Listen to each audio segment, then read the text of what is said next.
Jalen never raised his fist. Oh, even after being shoved, mocked, and humiliated. But when he finally made one quiet phone call to his father, a retired Green Beret sniper, everything changed. Some kids walk into a new school and make friends by lunchtime. Jalen Ross wasn't one of those kids. At 13, he was already the type people called mature for his age. He didn't talk much, kept to himself, and had a sketchbook that he guarded like a secret. While the other boys were swapping football stats or pulling pranks in the hallway, Jalen sat alone at lunch, pencil in hand, shading the corner of a comic strip he'd been building since the start of the school year. He hadn't asked to transfer to Westwood Middle School in Clearwater, Florida. His mom got a new job at the county hospital. And his dad, well, Jalen didn't talk about his dad much at school. Not because he was embarrassed, but because people asked too many questions, and Jalen wasn't into explaining. The first few weeks at Westwood were quiet. Kids stared a little longer than necessary. Teachers called his name like they weren't sure how to pronounce it, even though it wasn't that hard.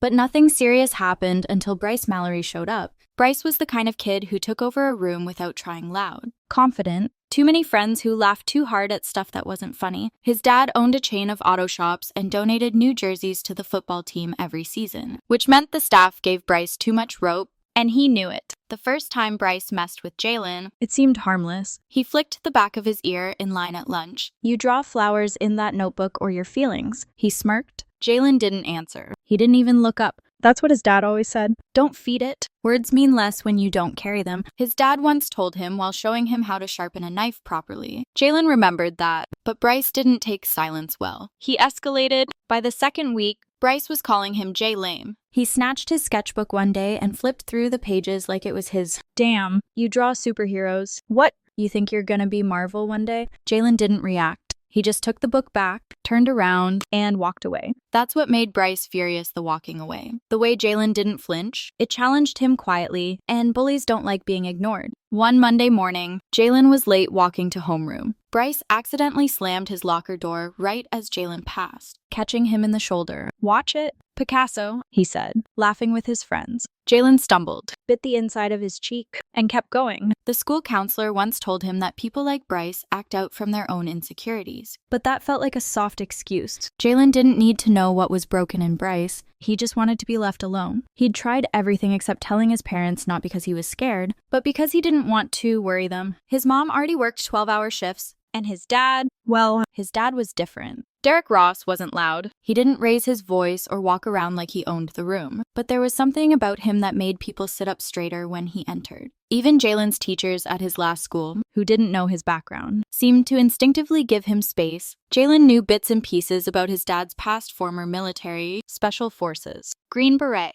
that kind of thing, but the details were always vague. Classified missions, discharged with honors, no stories told at the dinner table. Just a quiet man with a stillness in him that felt like a warning no one dared test. So Jalen tried to handle it himself. He drew more, avoided eye contact, took longer routes between classes, but the more he avoided Bryce, the more Bryce pushed. Something in Jalen's silence was starting to fray, and it wouldn't take much more to snap. The week after the locker slam, Jalen stopped eating lunch in the cafeteria. He'd wait until the bell rang, duck into the library, and chew a peanut butter sandwich behind a tall stack of books near the back corner. It wasn't much, but it gave him 30 minutes of quiet where Bryce couldn't find him, or so he thought. By Thursday, Bryce was already waiting outside the library door. "You hiding now?" he said, arms folded. "Didn't know we had a bookworm in our grade." Jalen didn't answer. He walked past him. He wasn't going to let the kid win. But that same day, he found his locker wide open. Someone had gone through it, and the sketchbook was gone. He looked around, heart hammering. The hallway was packed. Voices blurred together. He scanned the faces. And that's when he saw Bryce holding it up across the hall like a trophy. "Y'all want to see Jay Lame's diary?" Bryce called out,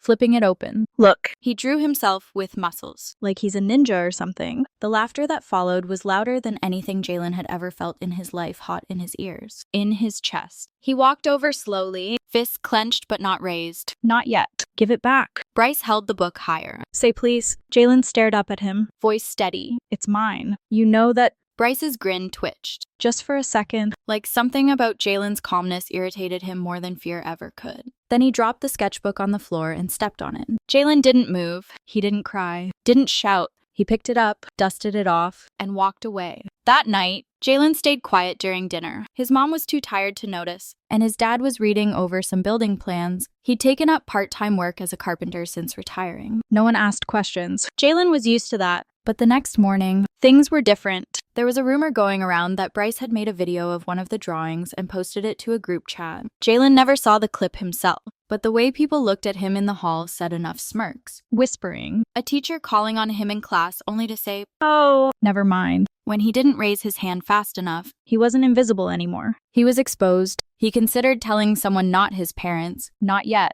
but maybe a teacher. He even sat outside Miss Ortega's office for 10 minutes after the last bell. But when the door opened and he saw her chatting with a parent, laughing about her weekend plans, he stood up and left. What was he supposed to say? Anyway, that he was being humiliated in slow motion while everyone watched. That nobody did anything because it wasn't loud enough to notice. Jalen knew how people operated. He wasn't failing. He wasn't acting out. So to them, everything looked fine. But it wasn't fine. The next day, he went to school. Head low. Sketchbook zipped inside his backpack. At lunch, he stayed in the stairwell. During gym, he told the coach he had a stomachache. He wasn't avoiding school, he was avoiding a fight. And yet, no matter how many corners he cut or paths he changed, Bryce still found him. Friday afternoon, last period had just ended. Jalen was walking toward the back exit to meet his mom when a voice called out behind him. "Hey, Jay Lame." He turned. Bryce was standing by the side of the gym, two of his friends filming with their phones, one already laughing, one pretending to narrate. "You gonna cry again? Or you finally gonna do something?" Jalen didn't move. His fingers gripped the straps of his backpack so tightly they hurt. His heart wasn't just pounding, it felt like it was shaking his whole body. He looked around. Nobody came, but Jalen wasn't the same quiet boy he'd been a week ago. And Bryce was about to find out. Jalen didn't say a word. He just stood there. Bryce took a slow step forward, shoulders loose, like this was a game. The two boys behind him grinned like hyenas circling a meal. One lifted his phone a little higher. The other gave Bryce a mock drum roll with his hands. Jalen could feel every muscle in his body tightening, but he didn't raise his fists. His dad always said, "Fights aren't won by swinging first. They're won by knowing when to act." "I asked you a question," Bryce said, stepping in close. "You gonna stand there like a statue? Or you gonna man up?" Jalen looked him in the eyes for the first time, not with fear, just tired. Then Bryce shoved him, not a little push, a full-on blow to the chest, hard enough to send Jalen stumbling back against the gym wall. A group of kids across the field stopped walking. Someone laughed. Someone else shouted, "Yo, he's really gonna cry." Jalen caught his balance. He breathed in. His chest hurt. His palms were scraped, and something inside him, that thing that had kept him quiet, kept him small cracked. He didn't raise his fists. He didn't yell. He reached into his back pocket and pulled out his phone. "Who you calling?" Bryce taunted. "Your little art teacher." Jalen stared at the screen. His finger hovered over the contact list. Then he tapped one name, Dad. The line rang once, twice. Then a voice, low, steady, came through the speaker. "Jay." Jalen's voice didn't shake. "I need you to come." There was a pause. Just half a second. "Where are you?" "By the gym. I'm on my way." Click. That was it. Jalen didn't even look at Bryce. He put his phone away and picked up his bag. Bryce was thrown. "Wait.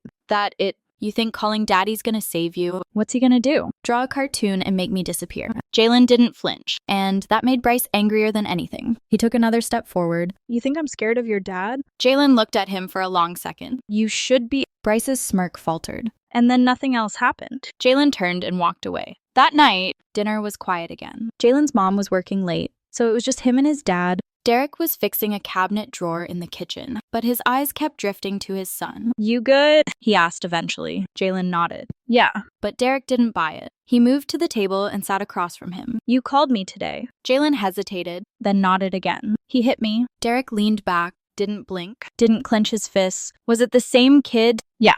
Derek looked down for a second. Then he asked, "What do you want me to do?" Jalen didn't expect the question. "I don't know." "You want me to talk to the school?" Jalen shrugged. "They won't do anything." Derek nodded slowly. Then he stood up and walked to the counter. Grabbed his keys. "Then I'll go tomorrow." Jalen looked up. "What are you gonna say?" Derek slipped on his jacket, his voice calm, like he was planning a weekend chore. "Whatever I need to." Jalen watched him, unsure if he felt scared or relieved. But one thing was certain, something was about to change. And not just for him, because when Derek Ross walks into a room, people don't talk, They listen. Monday morning at Clearwater's Westwood Middle felt like any other. The halls buzzed with half-slept kids dragging backpacks behind them. The cafeteria smelled like reheated tater tots. And the morning announcements played on cheap intercom speakers no one really listened to. Teachers took attendance, eyes barely glancing up from their screens. But by 9:15, the atmosphere started shifting quietly. Derek Ross had arrived. No raised voice, no slamming doors, no drama. He walked through the front doors wearing jeans, a plain black shirt, and a faded jacket. Nothing about him shouted intimidating, but when he approached the reception desk, the secretary straightened her posture before he even spoke. "Good morning," he said politely. "I'd like to speak with Principal Langston. I'm Jalen Ross's father." The receptionist blinked. "He's in a meeting at the moment." Derek didn't frown. He didn't argue. He just looked her in the eyes and said, "I'll wait." She picked up the phone. Dialed. "Yes." "There's a parent here." "Yes." "Derek Ross." "He says it's about his son." A pause. "He'll be right out." A few minutes later, Principal Langston appeared in the hallway tall. Silver hair, stiff suit. He smiled like he'd practiced it too many times. "Mr. Ross, sorry to keep you waiting. Come with me." Derek followed without a word. Inside the office, Langston gestured toward a chair. "Please, sit. How can I help?" Derek stayed standing. "My son's been targeted by another student, repeatedly." "I'm here to find out why that's been allowed to continue." Langston cleared his throat. "We take bullying very seriously at Westwood." Derek raised one eyebrow. "Do you?" Langston shifted in his chair. "Well, unfortunately, we can't control every interaction between students, and I'm not asking you to control them," Derek said calmly. "I'm asking why your staff didn't intervene when a boy was harassed in your hallway, humiliated in your classrooms, and assaulted outside your gym. There were videos." "Where was the adult supervision?" Langston fumbled for words. Derek leaned forward slightly, voice still even. "You're lucky I'm not here as the man I used to be." "You wouldn't like how that conversation went." Langston blinked. "I'm here as a father." "But I didn't come to be managed. I came to be heard." There was silence. Thick. Lingering. Then Langston nodded slowly. "What would you like us to do?" Derek didn't answer right away. "Instead," he asked, "Where is Bryce Mallory right now?" Langston hesitated. "He's in homeroom. I'd like to speak with him." "That's not typically allowed. I won't touch him. I won't threaten him. I just want a word." You can be present if you'd like." Langston opened his mouth to object again, but something about Derek's tone, not aggressive, not pleading, made it impossible to argue with. 10 minutes later, Derek stood inside a small side room off the gym. Bryce was brought in, dragging his feet, arms crossed, like he was above whatever was happening. He looked at Derek and smirked. "You J-Lame's dad." Derek didn't flinch. "I'm his father. And you can sit down." Bryce didn't move at first. Then, unsure why, he obeyed. Langston stood awkwardly in the corner, saying nothing. Derek sat across from the boy, his voice no different from how he spoke at the front desk. "You don't know me, Bryce. But let me give you one fact before we go any further." Bryce raised his chin, trying to look tough. "I served 15 years in Special Forces, 8 of those in direct action deployments. I've been in rooms with men twice your size who didn't make it out. So if your goal is to scare me, you'll need a different tactic." Bryce's smirk faltered.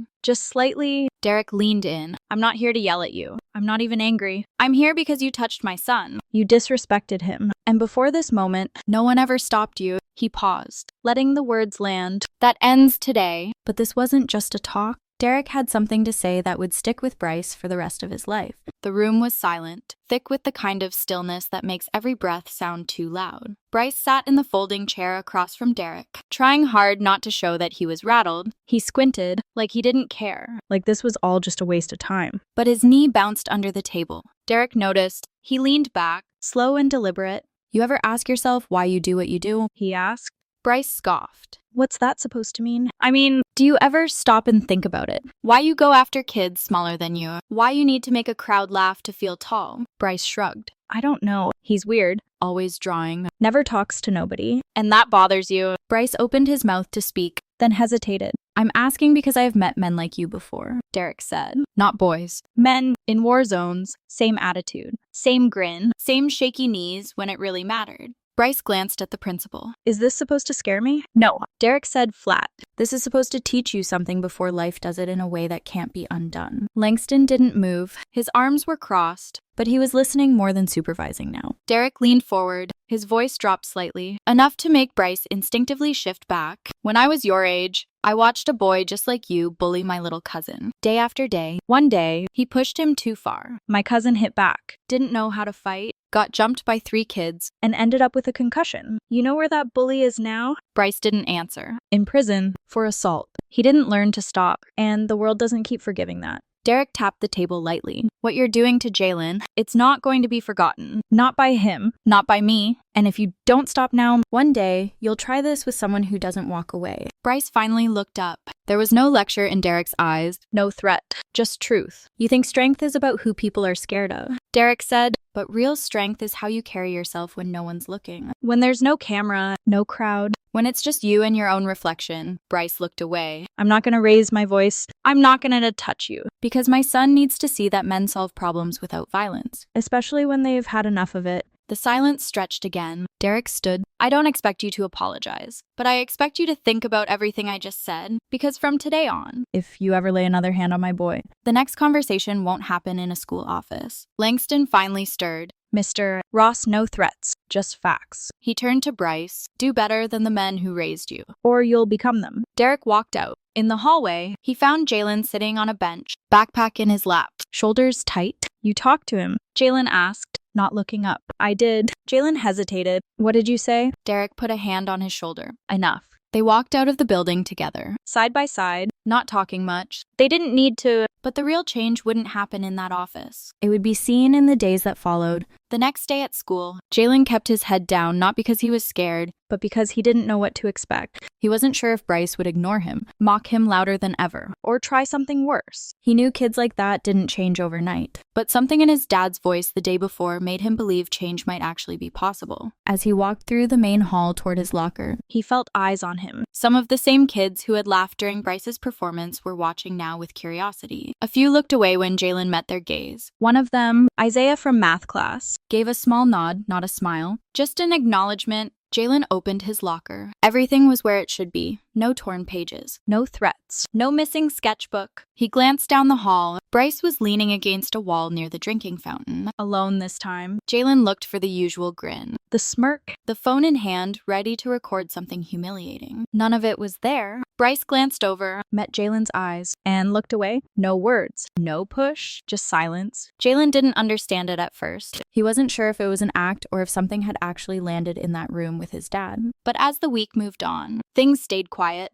Bryce stopped blocking his path, stopped making jokes in the locker room. One afternoon, he even changed seats during lunch without being told. It wasn't redemption. It wasn't friendship. But it was something close to peace. Mr. Langston pulled Jalen aside one morning during second period. Hey, the principal said, I want you to know we're taking all this seriously. If you ever feel unsafe again, you come straight to me. That's not a suggestion. Jalen nodded. Okay. Langston paused. You've got a good dad? Jalen smiled. Just a little. Yeah, I do. At home, things felt lighter too. His mom noticed him humming while helping set the table. His dad said less, but his presence was stronger somehow, like there was less distance between them. Jalen started sketching again, not just superheroes, but people he saw in real life. The janitor who always nodded when he passed. The girl who played cello in the orchestra. A new panel showed a quiet boy standing tall, back straight, while shadows around him dissolved. By the end of the week, Jalen sat alone at lunch, like usual, but this time he didn't feel alone. Isaiah from math class sat down across from him without asking, said nothing, just unwrapped his sandwich and started eating. A few seconds later, a girl from gym class joined them. Nobody said much, but Jalen smiled to himself. It wasn't about being popular. It wasn't about winning. It was about being seen, finally, without being targeted, and being respected without having to shout. That weekend, while Jalen and his dad were washing the car in the driveway, Jalen asked the question that had been sitting in his head since Monday. Dad, did you scare him? Derek looked up from the bucket. Bryce, I don't know, he said, rinsing off the hood. That wasn't the goal. Jalen paused. So what was? Derek looked him in the eye. To remind him and you what real power looks like. Jalen didn't answer right away. He just nodded slowly. Then he smirked. You kinda do have a superhero vibe. Derek chuckled. Don't let the bald spot fool you. They laughed. But what really stuck with Jalen wasn't the confrontation. It was the lesson his father never had to say out loud. Sunday night rolled around, slower than usual. Jalen sat at the dining table, flipping through his sketchbook. He'd started a new series of drawings, quiet scenes that felt like memories. One showed a boy holding a phone, eyes steady. Another had a man sitting across from a teenager, the table between them empty but heavy. The last one was still in pencil. A boy walking through school, back straight, shadow tall behind him. His dad passed by, sipping a mug of coffee. That new, Jalen nodded. Yeah. You draw fast. Derek pulled out the chair across from him and sat. He didn't speak right away. Just looked at the sketch. What have you been thinking about? Jalen didn't need to think. How you knew what to say. Like, How you didn't yell or lose it.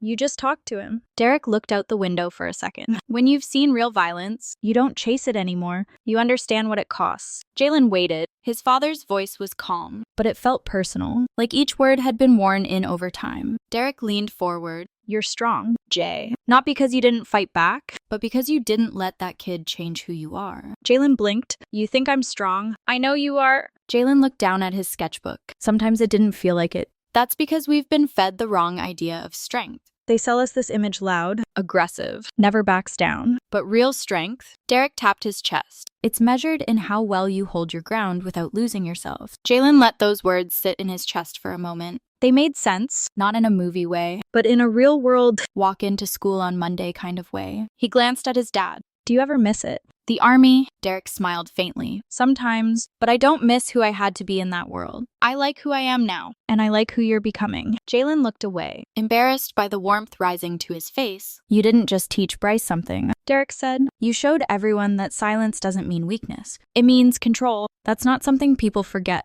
Jalen didn't say anything. He just kept drawing. That night, Before bed, he slid his sketchbook onto his desk, zipped his backpack. and turned off the light, There was still school tomorrow. and there might still be stairs. There might still be whispers. But things had changed not because his dad scared someone, but because someone finally stood still long enough to be heard, And someone else listened. The next morning, as Jalen walked through the front doors of Westwood Middle, he didn't take the side route past the gym. He walked straight through the center of the hallway. Kids moved around him. Some smiled. Some didn't, but nobody got in his way. As he passed Bryce near the vending machine, Bryce glanced over and gave the faintest nod. Jalen didn't stop. He didn't smile. He didn't need to. Sometimes peace isn't loud. It just needs to last. And sometimes the quietest kids carry the heaviest strength, the kind you don't learn on a playground. The kind you learn at home,